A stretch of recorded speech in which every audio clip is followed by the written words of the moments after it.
قل يا عبادي الذين أسرفوا على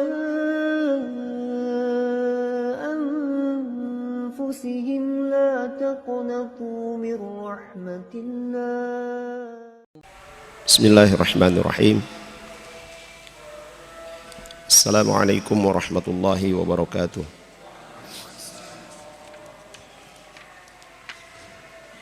إن الحمد لله نحمده ونستعينه ونستغفره ونعوذ بالله من شرور أنفسنا ومن سيئات أعمالنا من يهده الله فلا مضل له ومن يضلل فلا هادي له. أشهد أن لا إله إلا الله وحده لا شريك له وأشهد أن محمدا عبده ورسوله. اللهم صل على محمد وعلى آل محمد كما صليت على إبراهيم وعلى آل إبراهيم وبارك على محمد وعلى آل محمد كما باركت على إبراهيم وعلى آل إبراهيم إنك حميد مجيد. يا أيها الذين آمنوا اتقوا الله حق تقاته ولا تموتن إلا وأنتم مسلمون. يا أيها الناس اتقوا ربكم الذي خلقكم من نفس واحدة وخلق منها زوجها وبث منهما رجالا كثيرا ونساء واتقوا الله الذي تساءلون به والأرحام إن الله كان عليكم رقيبا. ثم أما بعد فإن أصدق الحديث كتاب الله وخير الهدي هدي محمد صلى الله عليه وسلم وشر الأمور محدثاتها وكل محدثة بدعة وكل بدعة ضلالة وكل ضلالة في النار. Ma'asyiral muslimin dan muslimat rahimani wa rahimakumullah. Alhamdulillah, di malam hari ini kita kembali dikumpulkan oleh Allah Subhanahu wa taala di majelis yang insyaallah diberkahi oleh Allah Jalla wa Ala,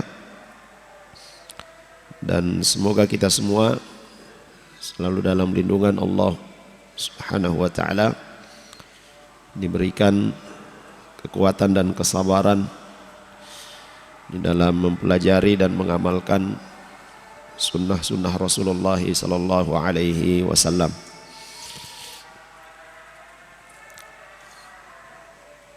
Bahasan kita dalam penjelasan hadis-hadis Riyadhus Shalihin masih di bab yang kelima, bab muraqabah. Itu hadis Umar bin Khattab radhiyallahu anhu tentang maratib ad-din. Kita masih membahas poin-poin yang berkaitan dengan masalah fikih di dalam hadis tersebut, dan bahasan terakhir kita ya mengenai hukum bagi orang yang meninggalkan salat. Sudah kita katakan bahwa para ulama kaum muslimin memperselisihkan atau berselisih tentang status orang yang meninggalkan salat dengan sengaja, yaitu antara kufur keluar dari Islam dan kufur tapi tidak keluar dari Islam. Dan hukuman bagi orang yang meninggalkan salat yang harus diterapkan oleh waliul amr, oleh penguasa, yaitu dia disuruh bertaubat. Jika tidak bertaubat, maka dari kedua mazhab yang tadi kita sebutkan bersepakat ya hukumnya sama, yaitu ya di apa? Dipancung ya, dibunuh. Ya, hanya saja sebab penerapan hukum tersebut ya berbeda. Ya, perbuatan hukum yang diterapkan kepada orang yang meninggalkan salat satu, yaitu dipancung. Kenapa dia dipancung? Ya, nah ini dari dua madhab ini yang menghukumi bahwa orang meninggalkan salat dengan sengaja itu kafir, keluar dari Islam. Ya, dia dipancung karena murtad. Adapun yang kufur karena tidak keluar dari Islam, jadi hukum pancung haddan. Ya, seperti orang yang membunuh, hukumnya apa? Dibunuh. Orang yang mencuri, jika semua terpenuhi syaratnya, maka dipotong tangannya. Ini disebut dengan hukum had. Dan yang menerapkan itu adalah pemerintah, penguasa. Nah, maka dari hukum seperti ini menunjukkan bahwa ya, setiap muslim tentunya berharap supaya hukum syariat, hukum yang ditetapkan oleh Allah Subhanahu wa taala, yang dibawa oleh Rasul sallallahu alaihi wasallam itu bisa ditegakkan secara apa? Ya, secara global, ya. Ya, dilaksanakan oleh institusi. Nah, kalau dalam istilah fikihnya yaitu khilafah, ya. Itu dalam istilah fikihnya. Ya. Mau bagaimanapun bentuk pemerintahannya itu tidak jadi masalah. Tetapi yang menjadi tuntutan di dalam syariat kita adalah menerapkan hukum yang diturunkan oleh Allah Subhanahu wa taala. Ini harus dimiliki oleh setiap muslim. Ya. Akan tetapi hal yang penting untuk kita perhatikan, ya mas sekalian, ketika kita berada di satu wilayah yang tidak menerapkan hukum Islam, ya, tidak boleh bagi kita kemudian memaksa, wah ini harus kita buat komunitas sendiri misalnya, lalu kemudian bikin keonaran misalnya. Ini tidak boleh. Islam melarangnya. Ya. Jadi satu pemerintahan yang sudah tegak, yang sudah berjalan, ya, tidak boleh kita membuat keributan. Ya. Karena di dalam Islam persoalan darah, ya, persoalan darah itu sangat dijaga. Ya, darah kaum muslimin itu lebih mulia. Kehormatan seorang muslim itu lebih mulia daripada Baitullah, daripada Ka'bah. Ya. Sehingga itu kalau ada sekelompok orang yang mereka membuat apa strategi, membuat apa, ya, yang mereka bahasakan untuk kemudian melakukan makar, ya, kepada pemimpin, kepada pemerintah yang tegak, yang sah, ya. Kemudian pemerintah memerangi mereka, sah, ya. Tidak salah pemerintah ketika, ya, memerangi mereka. Ini masuk dalam bahasan para ulama yang disebut dengan bughat. Ya. Yang disebut dengan apa? Bughat. Ya, orang-orang yang mereka ya, berkumpul menyusun rencana, ya, untuk melakukan kudeta misalnya, untuk melakukan apa? Demo misalnya, ya, melakukan apa? Ya, hal-hal yang bisa merusak keamanan. Ketika diperangi oleh pemerintah yang sah, ya, pemerintah yang betul, yang benar. Dan ini sangat diperingatkan oleh para ulama kaum muslimin. Ya.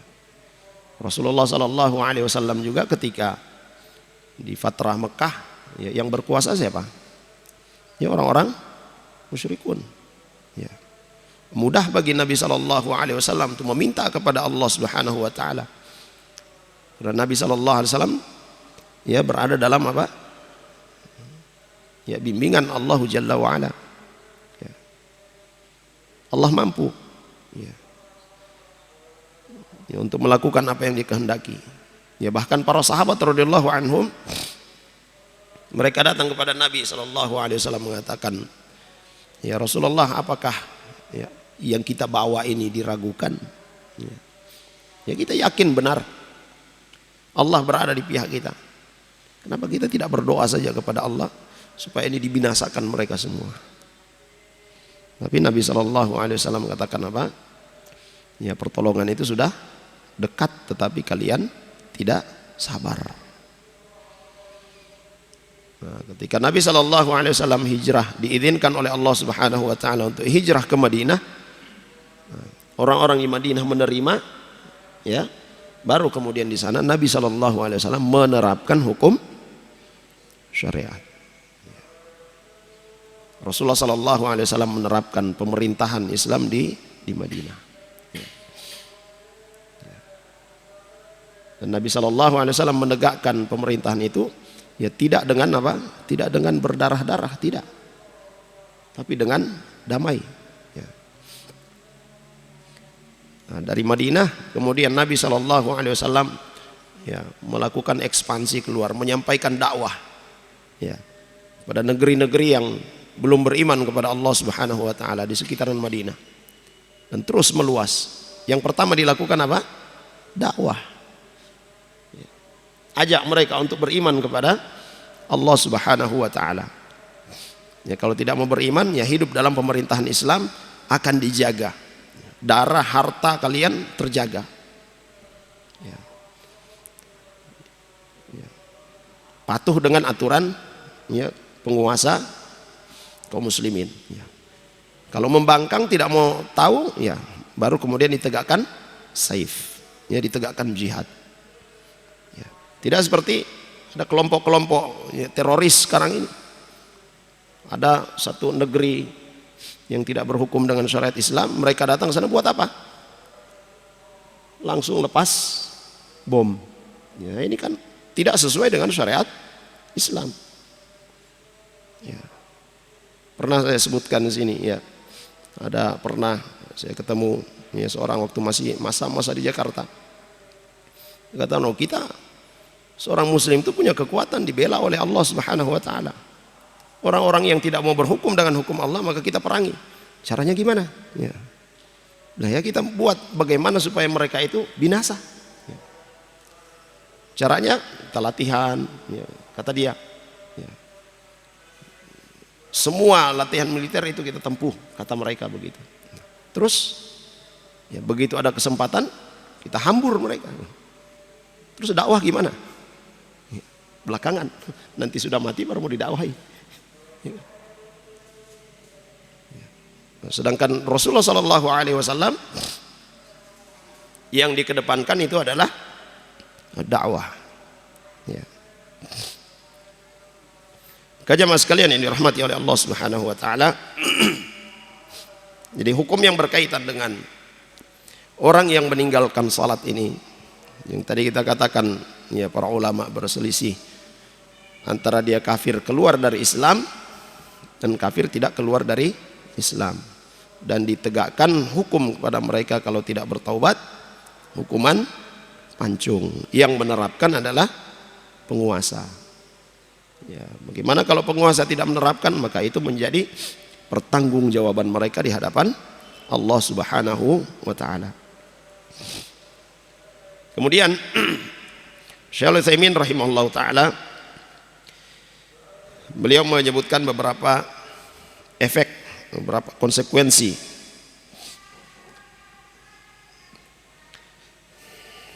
yang menimpa orang-orang yang meninggalkan salat. Ya.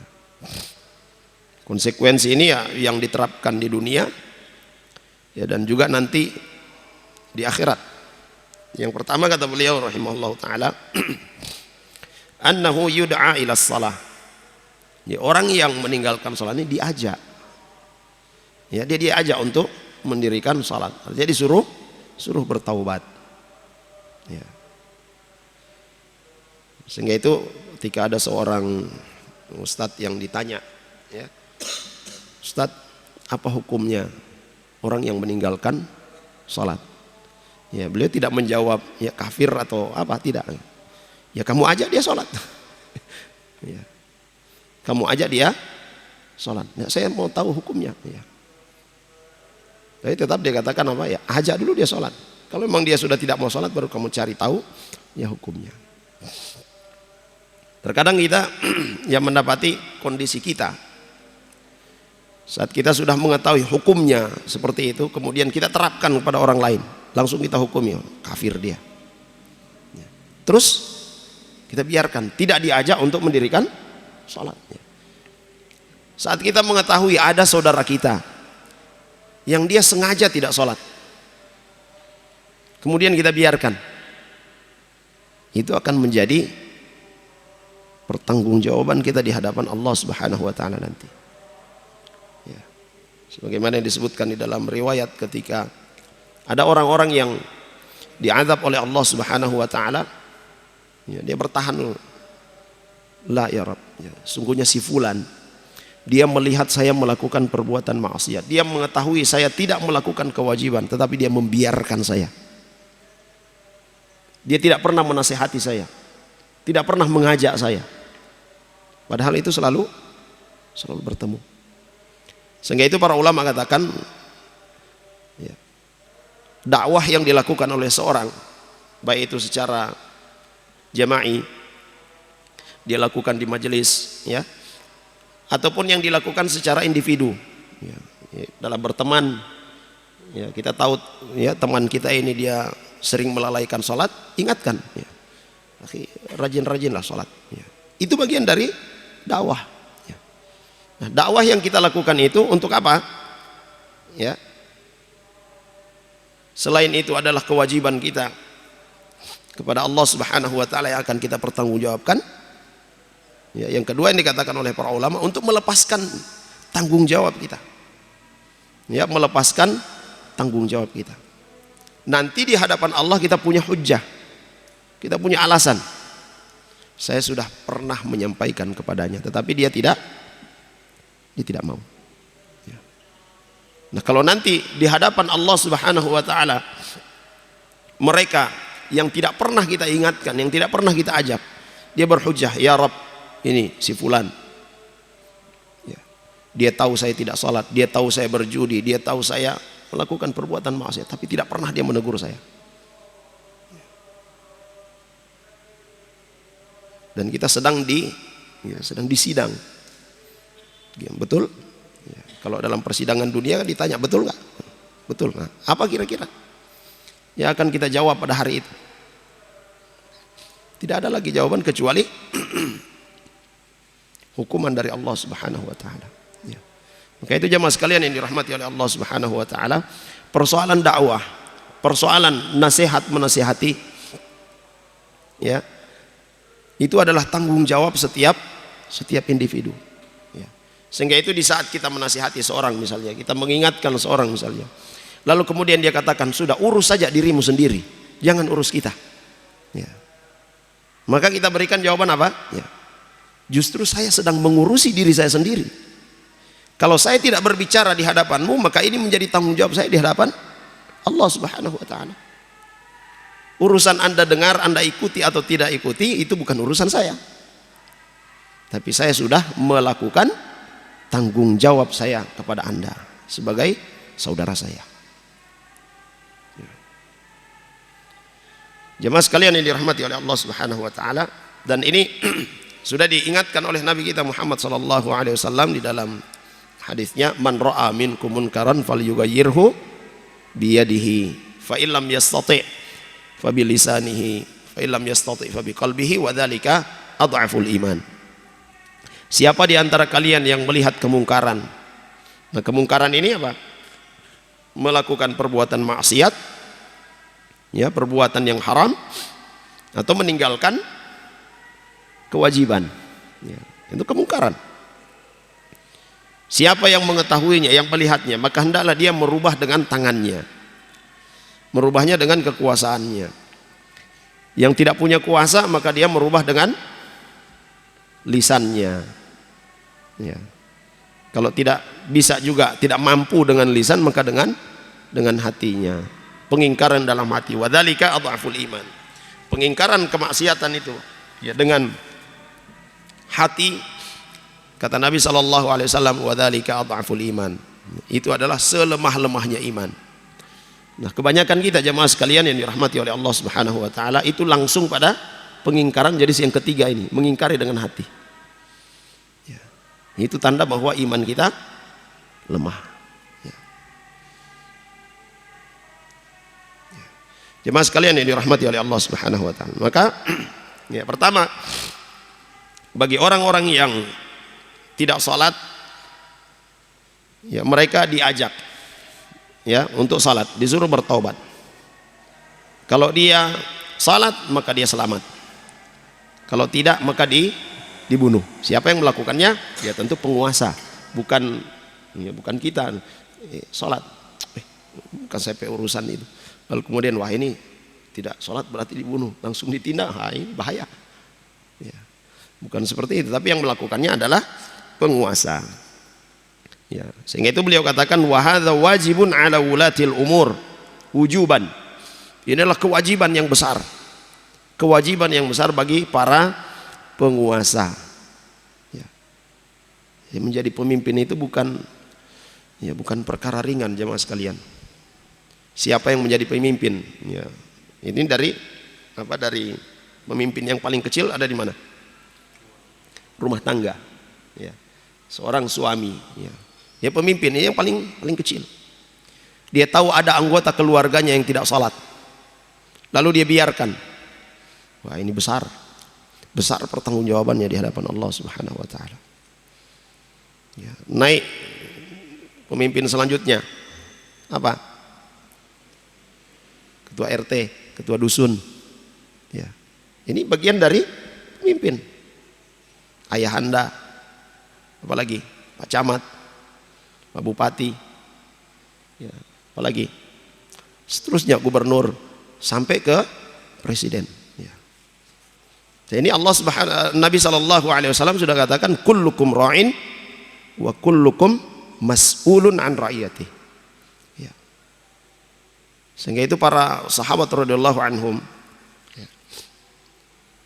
ya, seperti Abu Bakar Siddiq radhiyallahu anhu saat ditetapkan menjadi khalifah, menjadi pemimpin, ya. Apakah beliau senang? Alhamdulillah, sujud syukur? Tidak. Tetapi apa yang diucapkan? Inna lillahi wa inna ilaihi raji'un. Ya. Bukan senang, bukan sujud syukur, ya. Tapi inna lillahi wa inna ilaihi raji'un. Tanggung jawabnya itu besar sekali. Sampai dalam masalah orang yang tidak salat itu menjadi tanggung jawabnya. Ya, karena di dalam syariat kita, ya, orang yang meninggalkan salat, ya, itu hukumnya tadi sudah kita sebutkan. Dia disuruh bertaubat, kalau tidak maka dihukum tadi itu dengan cara dipancung. Siapa yang menerapkan? Hakim, penguasa. Nah kalau dia tidak terapkan, dia akan bertanggung jawab di hadapan Allah Subhanahu wa taala. Ada orang yang kelaparan, itu juga menjadi tanggung jawabnya di hadapan Allah Subhanahu wa taala.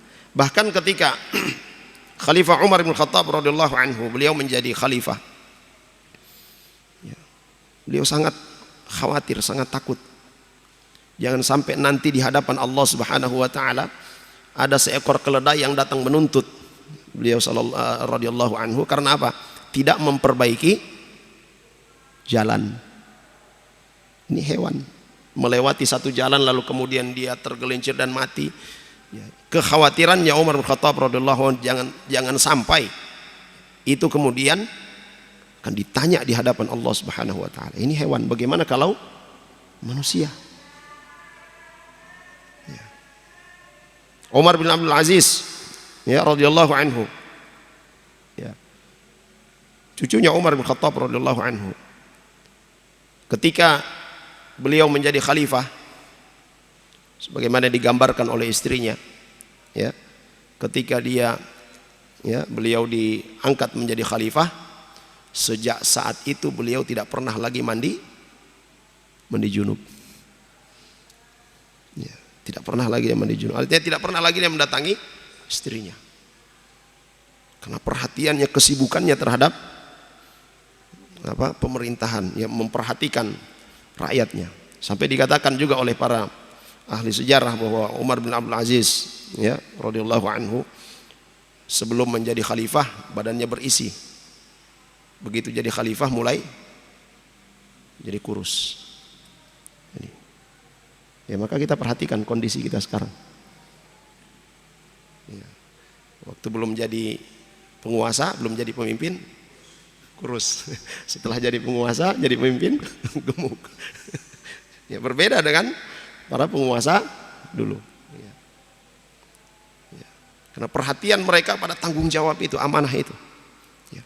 Setiap yang berada di bawah, ya, di bawah kepemimpinan mereka itu akan dimintai pertanggungjawaban kelak di yaumil qiyamah. Termasuk ini orang yang tidak salat ini dibiarkan, dia akan bertanggung jawab di hadapan Allah Subhanahu wa taala. Sehingga itu beliau katakan wahum idza farratu fi hadza fasawfa yas'aluhumullahu taala idza waqafu baina yadayhi. Kalau mereka para penguasa lalai dalam masalah ini, tidak memperhatikan, ya, kewajiban setiap muslim salat, ya, maka mereka akan mempertanggungjawabkan ini. Mereka akan ditanya di hadapan Allah Subhanahu wa taala nanti. Lianna kullu muslimin irtadda 'anil Islam fa innahu yud'a ilaihi fa in raja'a wa illa qutil. Ya. Karena setiap muslim, ya, yang dia kufur, dia murtad, dia keluar dari Islam, ya, kewajiban penguasa untuk menyuruhnya kembali kepada Islam. Jika tidak, maka diterapkan hukum Islam bagi orang yang murtad, yaitu dipancung. Ya. Mungkin ada yang bertanya, bagaimana dengan orang yang memang mereka itu bukan muslim? Apa mereka dibunuh? Ya. Tidak. Ya. Tapi mereka dilindungi. Ya. Mereka dilindungi. Tetap dengan keyakinan mereka dilindungi oleh Islam, oleh penguasa kaum muslimin. Darah mereka tetap dijaga. Harta mereka tetap dijaga. Ya. Ini yang disebut dalam hadis Nabi SAW, yaitu golongan orang-orang kafir mu'ahad, orang-orang kafir dalam perjanjian. Selama mereka berada dalam pemerintahan kaum muslimin, mereka harus mengikuti aturan, ya, aturan kaum muslimin. Ya.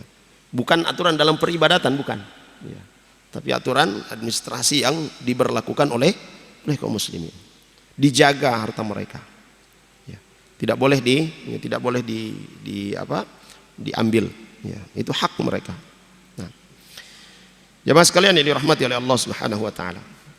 Dan, ya, hukum bagi orang yang keluar dari Islam, yang murtad, jadi dibunuh sebagaimana yang dikatakan oleh Nabi sallallahu alaihi wasallam dalam hadis yang diriwayatkan oleh Imam Al-Bukhari, man baddala dinahu faqtuluhu.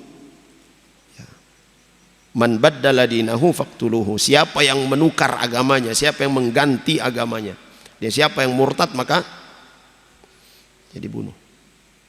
Ini supaya apa? Izzah, ya, kemuliaan, ya, kemuliaan Islam itu terjaga. Orang tidak main-main dengan agama. Ya. Orang tidak main-main dengan agama. Ya. Kemudian yang kedua, efek yang kedua dari orang-orang yang meninggalkan salat ini adalah la yuzawwaju idza khataba.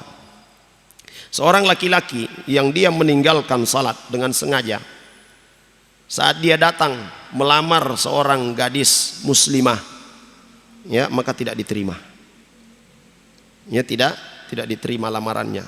Tidak boleh dinikahkan dengan seorang, ya, gadis muslimah, seorang wanita muslimah.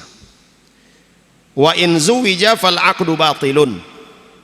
Apabila dia tetap dinikahkan, maka akad pernikahannya itu batal, tidak sah. Wal mar'atu la tahillu lahu an yata'aha wa huwa yata'u ajnabiyatan wal iyad billah, ya, li'anna al-aqda ghairu sahih, ya. Kalau misalnya terjadi pernikahan, ya, maka hubungan yang mereka lakukan itu adalah perzinahan. Ya. Karena seorang muslimah itu tidak halal bagi seorang kafir. Tidak boleh wanita muslimah dinikahi oleh laki-laki kafir, tidak boleh. Ya. Dan kita dapati di zaman kita sekarang ini, Allahul musta'an, secara terang-terangan, bahkan di daerah-daerah tertentu itu diresmikan seorang wanita pakai jilbab, ya, kemudian menikah dengan laki-laki kafir, ya, di tempat ibadahnya orang kafir. Ya. Ini tidak jelas. Ya. Kata mereka ini kan toleransi, itu bukan toleransi seperti itu. Ya. Jemaah sekalian yang dirahmati oleh Allah Subhanahu wa taala. Kadang ketika kita berbicara seperti ini, kita sampaikan hukum, ya, yang ada di dalam syariat yang dibawa oleh Rasul sallallahu alaihi wasallam, kita sampaikan apa adanya. Kadang ada orang-orang yang mengatakan, "Oh, ini terlalu radikal juga kamu ini. Ya, terlalu ekstrim juga kamu ini. Ya, terlalu fanatik juga kamu ini." Ya. Nah, ini hukum yang ada di dalam syariat kita. Ya. Ya. Jadi dia tidak dinikahkan. Kalau tetap dinikahkan, ya, maka hubungan mereka itu tidak halal. Ya. Allah Subhanahu wa taala telah berfirman di dalam Al-Qur'an, ya, surah Al-Mumtahanah ayat ke-10.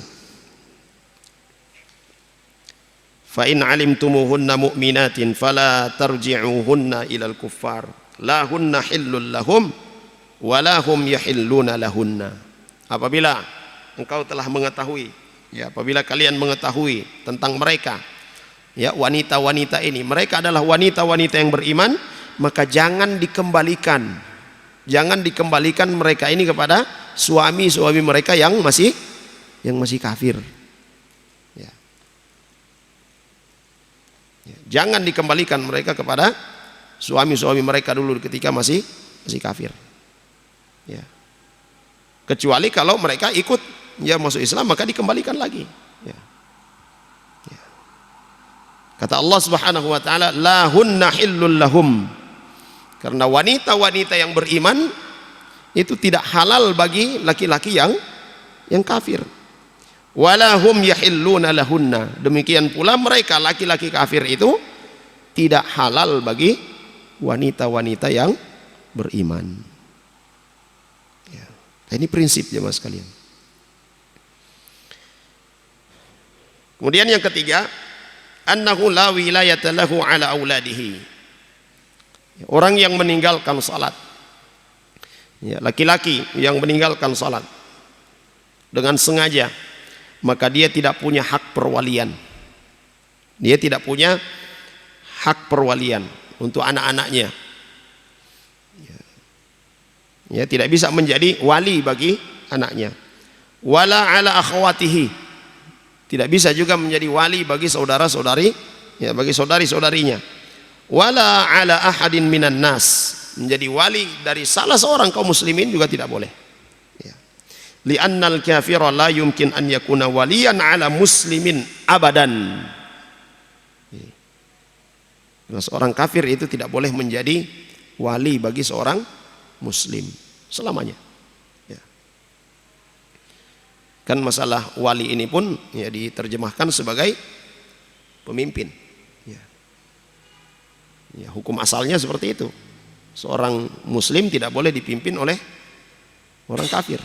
Ya. Bagaimana kalau di negeri yang kafir? Ya.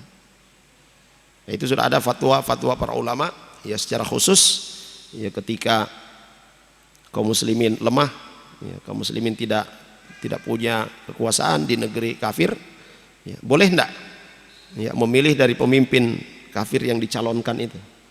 Ya. Di antara fatwa para ulama, ya, boleh melihat dari berapa calon yang ada, mana yang paling mendekati atau yang paling ramah, ya, kepada kaum muslimin. Ya.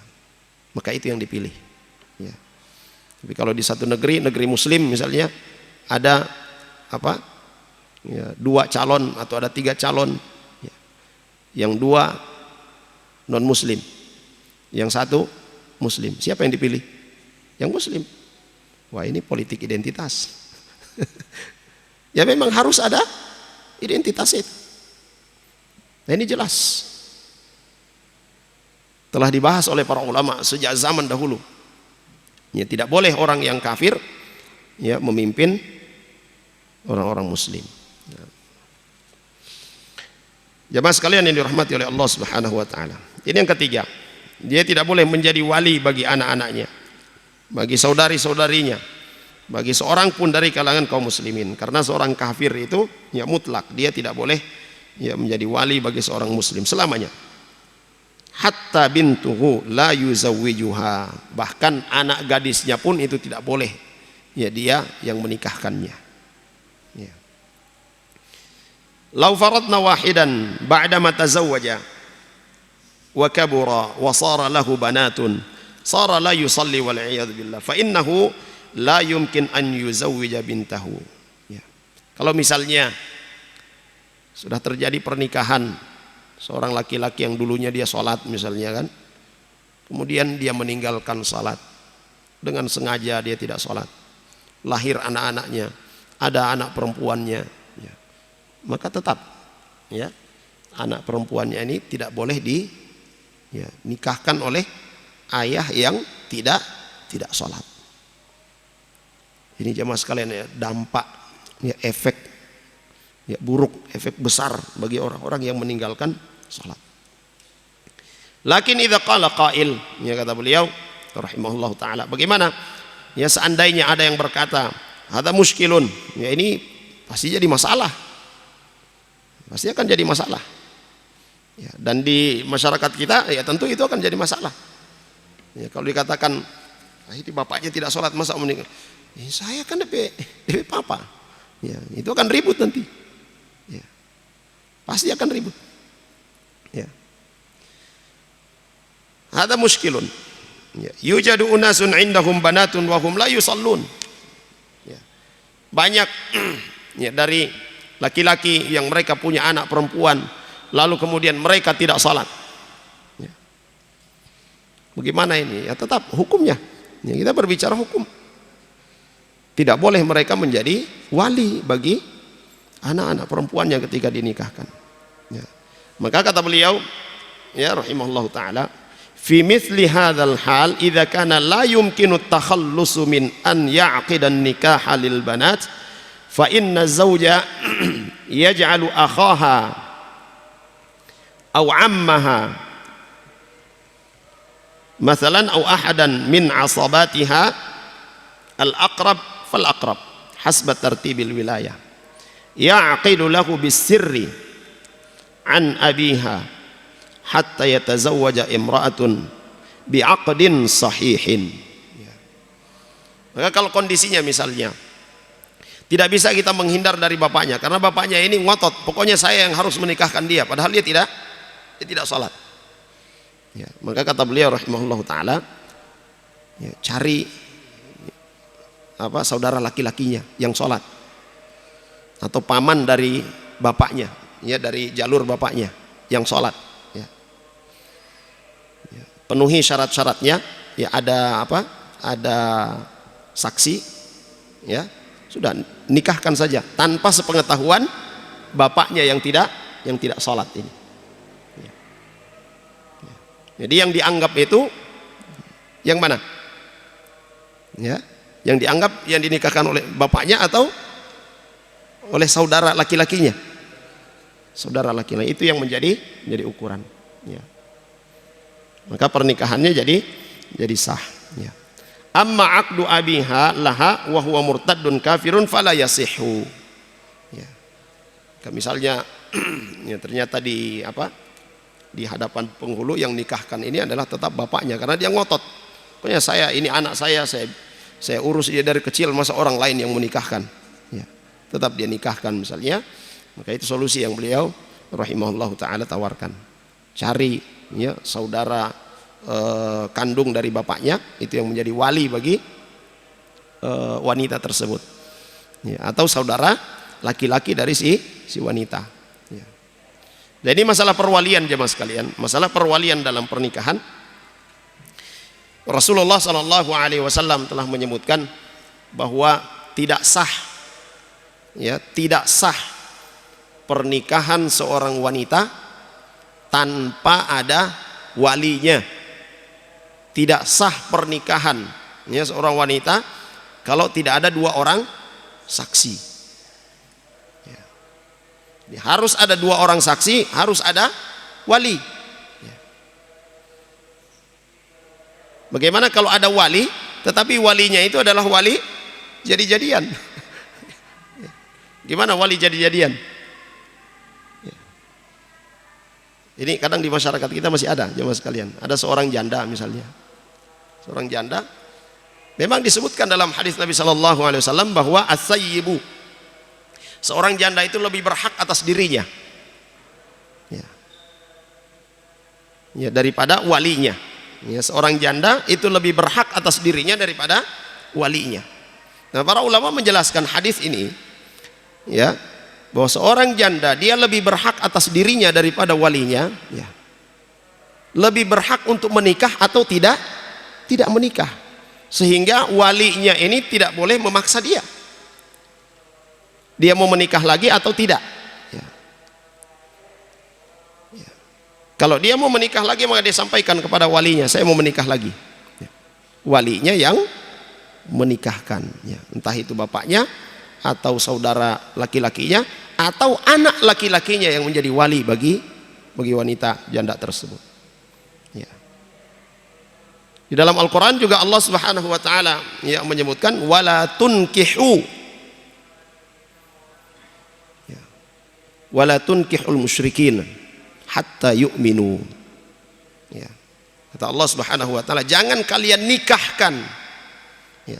Kalau berkaitan dengan laki-laki, wala tankihu al musyrikat, jangan kalian menikahi wanita-wanita musyrikat.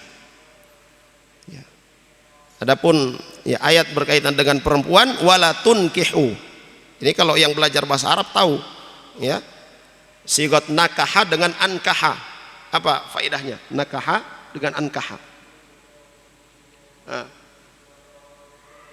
Apa faedahnya itu?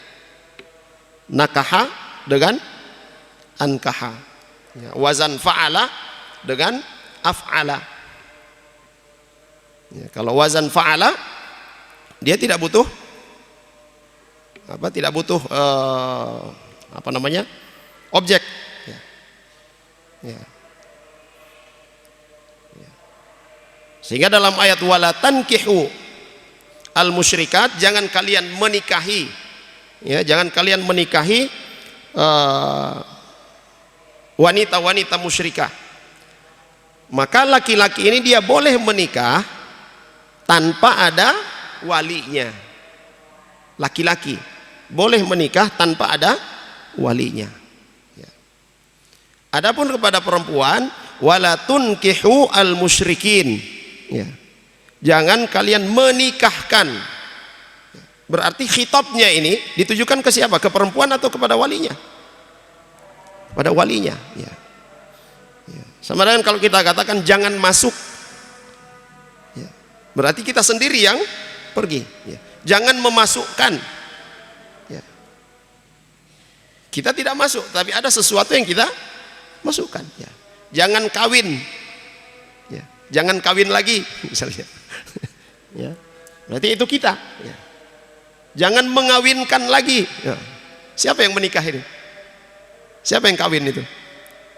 Kita atau orang lain? Orang lain, ya. Nah, Nabi SAW mengatakan as-sayyibu ahaqqu bi nafsiha min waliha, atau kama qala Rasulullah SAW.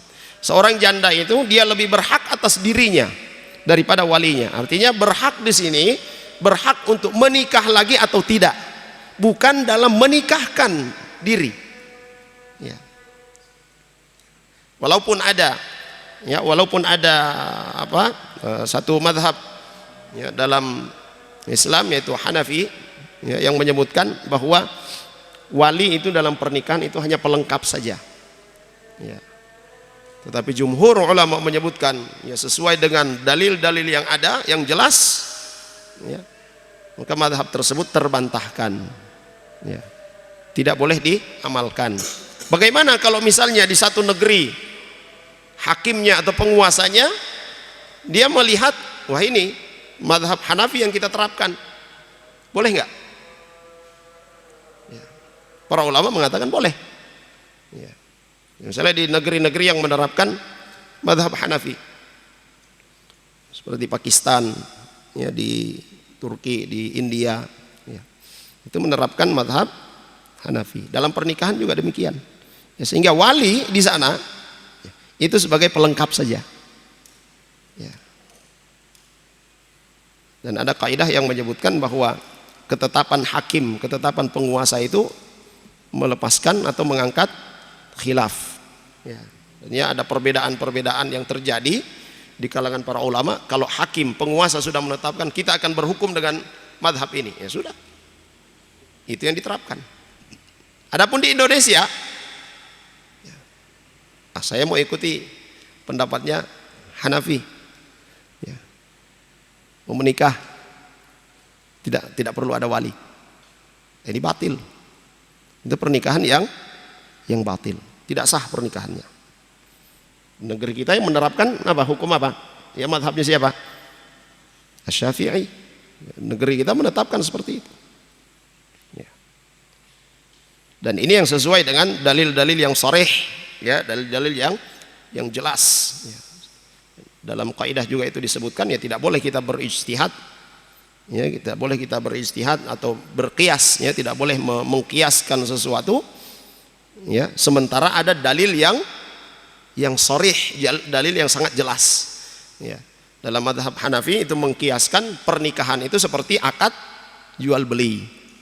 Ya, pernikahan itu kata mereka seperti akad jual beli. Itu dikiaskan ke sana. Sedangkan dalil dari hadis Nabi SAW itu sangat jelas. La nikaha illa biwaliyin wa syahidai adlin. Tidak ada pernikahan, artinya pernikahan itu tidak sah kecuali adanya wali, ya, bagi si wanita, dan ada 2 orang saksi. Tadi ayat dalam surah Al-Baqarah juga sudah kita sebutkan, ya, wala tunkihu al-musyrikina hatta yu'minu. Jangan kalian menikahkan anak-anak perempuan kalian atau wanita-wanita yang ada di bawah perwalian kalian dengan laki-laki yang musyrikah. Musyrikin, ya, musyrikah perempuan, ya. Jemaah sekalian yang dirahmati oleh Allah Subhanahu wa taala, ya, sehingga ya, wanita yang menikah sekalipun dia janda kemudian tidak ada walinya, maka pernikahannya tidak sah. Ya. Demikian pula ya, seorang yang menikah, ya, walinya itu tidak salat, meninggalkan salat dengan sengaja, ya, dalam pandangan Hanabilah, ya, pernikahannya itu tidak sah. Ya. Jemaah sekalian yang dirahmati oleh Allah Subhanahu wa taala. Baik.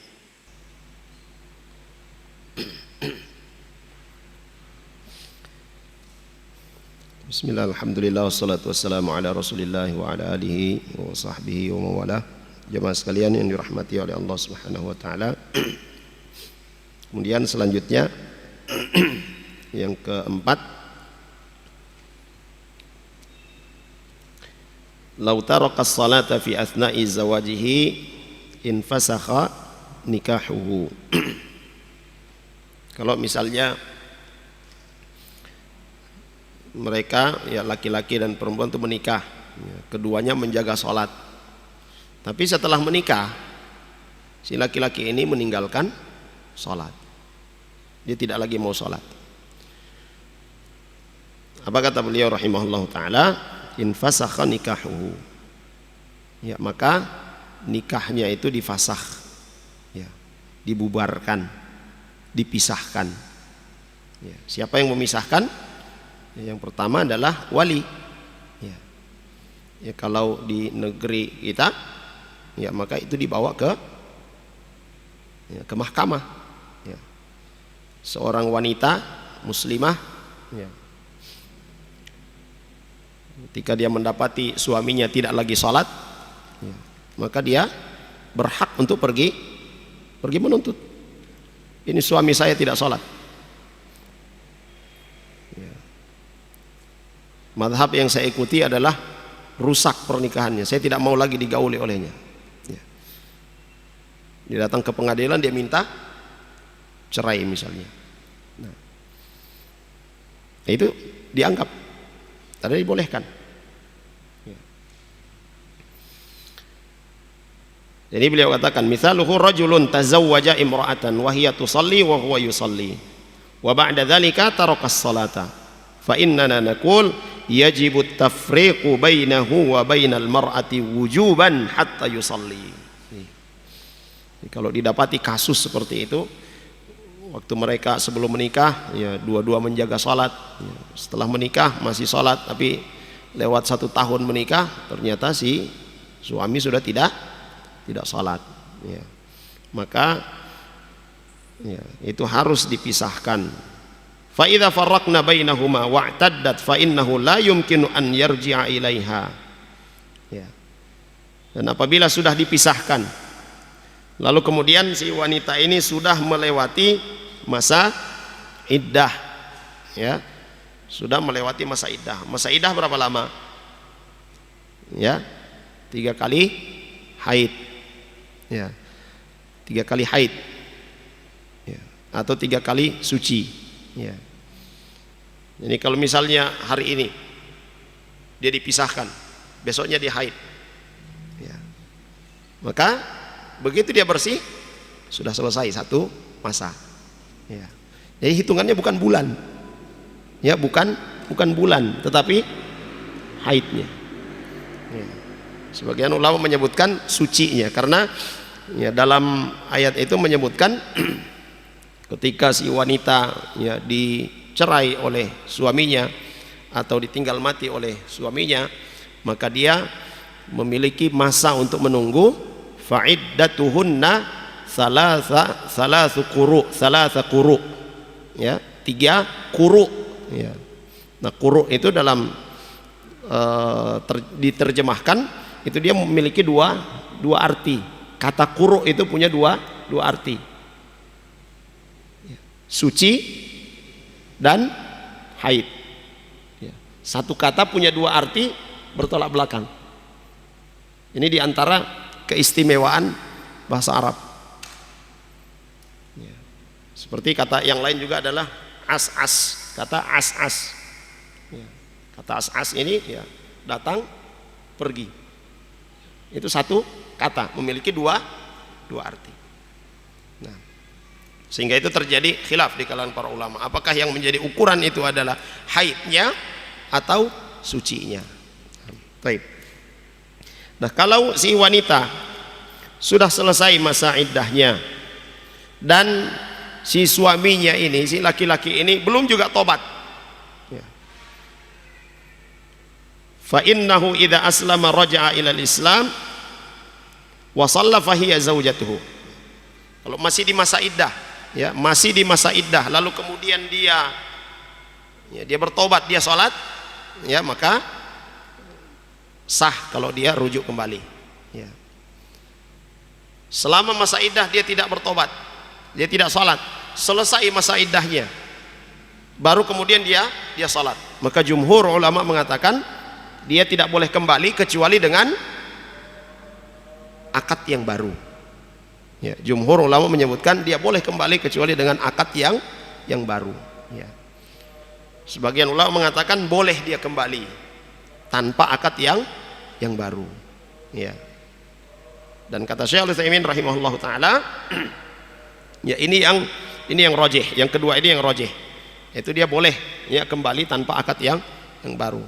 Karena yang terjadi di masa Nabi Shallallahu Alaihi Wasallam, ya, ketika si wanita masuk Islam, ya, lalu kemudian suaminya masih dalam kekufuran, ya, sudah selesai masa iddah, dia belum muslim, ya, tapi si wanita ini masih mau dengan suaminya. Begitu dia Islam, mereka kembali lagi, ya, tidak diakad lagi.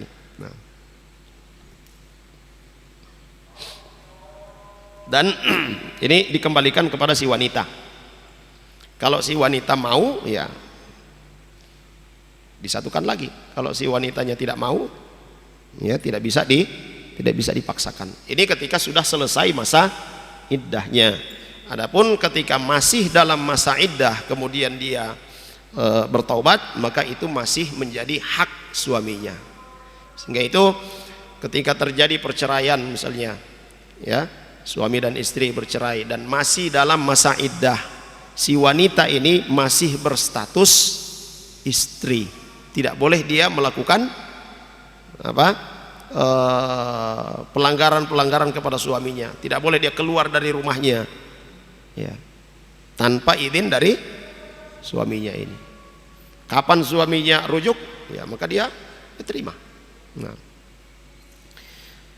Kemudian selanjutnya yang kelima, wa min dzalika aidan annahu la wilayata lahu ala ahadin mimman yatawallahu law kana musliman. Dia tidak ada hak, ya, hak untuk menjadi pemimpin. Ya, tidak ada hak menjadi pemimpin bagi seorang muslim. Li'anna min syarti al-wilayati al-adalah. Ya. Ya. Di antara syarat untuk menjadi seorang, ya, wali, seorang pemimpin itu adalah adil. Ya. Wal kafiru laisa bi'adlin. Ya, dan dalam mustalah, dalam istilah syar'i, ya, adil itu, ya, dia muslim. Itu salah satu syaratnya. Ya, seorang yang dikatakan adil dia muslim. Ya. Nah, sehingga orang di luar Islam itu tidak dikatakan adil. Nah. Wal kafiru laisa bi'adlin. Fala yakunu tarikus salati waliyan ala ahadin min ibadillahil muslimina abadan. Ya, maka seorang kafir, ya, seorang non muslim, dia tidak bisa menjadi pemimpin bagi, ya, seorang muslim atau muslim yang lainnya. Hatta law kanat ibnatuhu fa innahu la yuzawwijuha. Bahkan, ya, tadi sudah kita sebutkan, kepada anak perempuannya pun itu tidak boleh dia nikahkan, karena bukan wali yang sah. Li'annahu laisa lahu wilayatun 'alaiha. Karena dia tidak punya kuasa untuknya. Kemudian yang keenam, wa min dzalika aidan annahu la yughsal wala yukaffan wala yusalla alaihi wala yudfanu ma'al muslimin wa innama yukhraju bihi ilal barri wa yuhfaru lahu hufratun yurmasu fiha ramsan la qabran li'annahu laysa lahu hurmah. Selanjutnya, efek selanjutnya bagi orang yang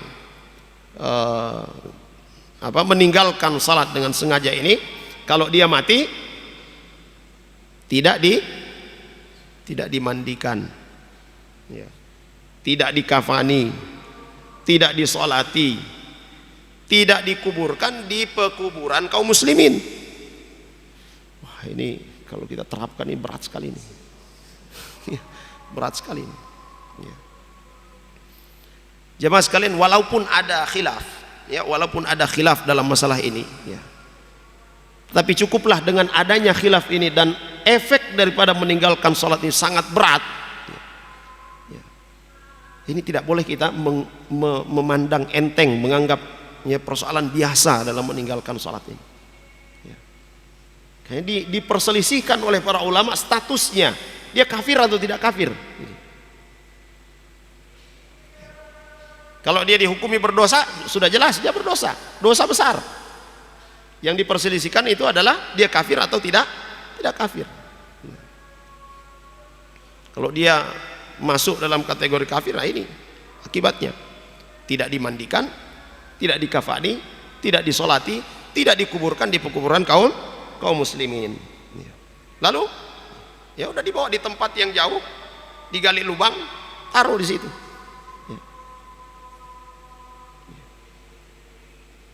Kenapa? Karena bagi orang-orang di luar Islam, ya, bagi orang kafir, ya, itu tidak ada laisa lahu hurmatun. Ya. Tetap dia harus dikuburkan. Ya. Tidak boleh hanya diletakkan begitu saja, tidak boleh. Ya. Karena itu mudaratnya besar. Ya. Walaupun dia kafir, dia tetap ditimbun, ya, dikuburkan. Ya. Tapi tidak seperti ya kuburan kaum muslimin. Wala yahillu li ahadin yamutu indahu syakhsun wa huwa ya'rifu annahu la yusalli an yughassilahu aw yukaffinahu aw yuqaddimuhu lil muslimina yusalluna alaihi li'annahu yakunu bidzalika ghishan lil muslimin. Fa inna Allah ta'ala qala li nabiyhi sallallahu alaihi wasallam fi haqqil munafiqin wa hum kuffarun lakinnahum yudhhiruna al-islam. Qala ta'ala wa la tusalli ala ahadin minhum mata abadan wa la takum ala qabrih innahum kafaru billah. Fadalla hadha ala anna al-kufra mani'un min as-salah wa min al-qiyami ala al-qabri ba'da ad-dafni. Ya. Maka kata beliau rahimahullahu ta'ala, tidak halal bagi seorang, ya, tidak halal bagi seorang yamutu indahu syakhsun, ada seorang yang mati, ada seorang yang meninggal, kemudian ditahu dia ini orang yang tidak pernah sholat, lalu kemudian orang lain tidak tahu kalau dia ini tidak sholat, tapi kita misalnya, kita tahu dia tidak sholat, tidak halal bagi kita untuk menyembunyikannya. Ya, harus diberitahukan dia ini tidak sholat, maka tidak dimandikan, tidak disolati, ya. Dan tidak boleh, ya, tidak boleh dibawa ke masjid lalu kemudian disolati di masjid atau di tempat ini, tidak boleh. Ya. Ini sangat tegas, ya. Dan ini dalam mazhab Hambali, Imam Ahmad bin Hanbal rahimahullah ta'ala. Syekh Al-Utsaimin rahimahullah ta'ala Hambaliyul madhab, ya, beliau berpegang kepada madhab Hambali, ya. Dan ini kata beliau rahimahullah ta'ala, kalau ada orang yang mengetahui demikian lalu kemudian dia biarkan, ini bagian dari gish, ya, gish itu apa? Curangnya, penipuan, dia menipu kaum muslimin, ya, karena tidak memberitahukan bahwa dia tidak salat, ya. Dan Allah Subhanahu wa taala memperingatkan Rasul sallallahu alaihi wasallam tentang orang-orang munafikun. Orang-orang munafikun di masa Nabi sallallahu alaihi wasallam, mereka menampakkan Islam. Ya, orang-orang munafikun mereka menampakkan Islam. Zuhur mereka salat, asar mereka salat, maghrib mereka salat, tapi isya dan subuh mereka tidak salat. Ya. Kenapa? Zuhur kelihatan, asar kelihatan, maghrib masih kelihatan, kalau isya sudah gelap, tidak ada yang lihat, ya. Subuh juga demikian, tidak ada yang lihat, ya. Orang-orang munafik di masa Nabi SAW, mereka sejatinya adalah orang-orang kafir, ya. Dan Allah Subhanahu wa taala peringatkan kepada Nabi SAW dalam surah At-Taubah ayat 84. Jangan sekali-kali menyolati, ya, jangan sekali-kali menyolati, ya. Apa? La tusalli ala ahadin minhum, ya. Jangan sekali-kali menyolati salah seorang di antara mereka, ya. Minhum di sini, hum ini kembali kepada al munafikun, orang-orang munafik. Wala takum ala qabrihi, jangan juga berdiri di kuburnya untuk berdoa memintakan ampun kepada mereka. Innahum kafaru billah, karena sejatinya mereka itu adalah orang-orang kafir. Sehingga itu dari kalangan para sahabat radhiyallahu anhum tidak ada yang mengetahui siapa yang munafik itu, tidak ada yang mengetahui kecuali satu orang, ya, kecuali satu orang, ya. Sahabat Hudzaifah, ya, radhiyallahu anhu. Sehingga itu beliau dikatakan sirrun Nabi sallallahu alaihi wasallam, pemegang rahasianya Nabi sallallahu alaihi wasallam. Abu Bakar As-Siddiq radhiyallahu anhu pernah mendatangi Hudzaifah radhiyallahu anhu dan mengatakan, ya Hudzaifah, apakah ada namaku disebutkan oleh Nabi sallallahu alaihi wasallam? Ya. Padahal ini Abu Bakar As-Siddiq radhiyallahu anhu. Kekhawatiran beliau jangan sampai termasuk dalam golongan orang-orang munafikun. Beliau tidak bertanya siapa-siapa mereka, tapi yang ditanya adalah dirinya sendiri.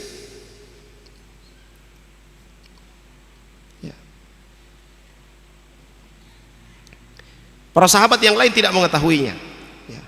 dan mereka akan mengetahui kalau itu adalah orang munafik di saat Nabi SAW tidak menyolatinya. Ya. Ya. Ketika Nabi SAW tidak menyolatinya, maka para sahabat ini adalah orang munafik. Nah. Jemaah sekalian yang dirahmati oleh Allah Subhanahu wa taala. Fadalla hadza ala anna al-kufra mani'un minas shalah. Ini menunjukkan bahwasanya kekufuran ya pada orang-orang munafikun itu inilah yang menghalangi ya Nabi SAW untuk menyolati mereka. Juga kekufuran itulah yang menghalangi ya atau menjadi penghalang ya Nabi SAW mendoakan mereka di atas kuburan mereka.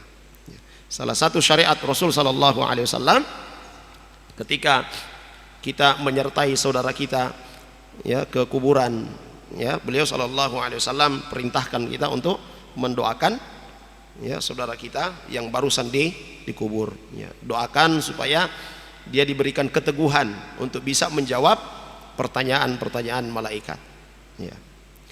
Baik, jemaah sekalian yang dirahmati oleh Allah Subhanahu wa taala.